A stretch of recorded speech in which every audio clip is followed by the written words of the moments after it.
Welcome to Employment Law This Week. I'm George Whipple. Restrictions on non-competes have dominated the headlines this year. The Federal Trade Commission has proposed a rule banning non-compete agreements nationwide. Minnesota became the first state to ban non-competes since the 1890s. The New York State Legislature passed its own statewide non-compete ban that's awaiting the governor's signature. And the General Counsel of the NLRB instructed regional offices to evaluate non-competes for potential violations of the National Labor Relations Act. It's not even over yet, and 2023 has already been the wildest year in my almost two-decade career for restrictive covenants, and in particular, non-competes. That's Erik Weibust, co-host of Spilling Secrets, Epstein Becker Green's podcast series about trade secrets and non-compete law.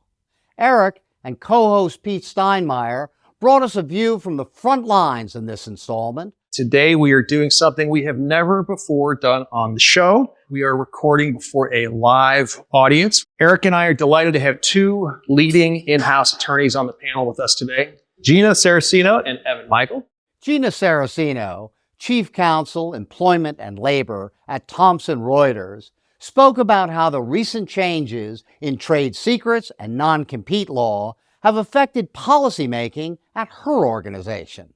We've had to look at our agreements. We have modified where we think we need to in the different states. So we have versions where you have full protections of not compete, not solicit. We have others where it depends on level of income in certain states. So we do have different templates. I think being prepared like that, we have one in case New York does get signed.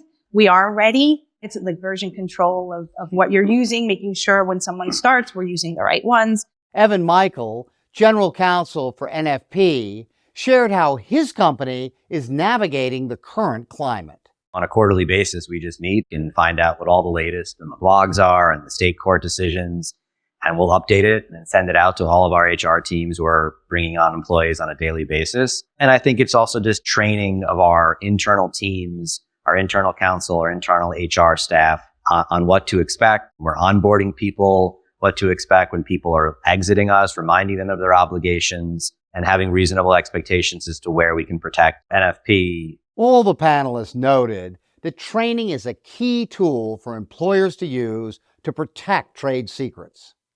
They encouraged employers to create a culture of understanding where departing employees know that stealing confidential information hurts the employer, but also hurts employees they leave behind.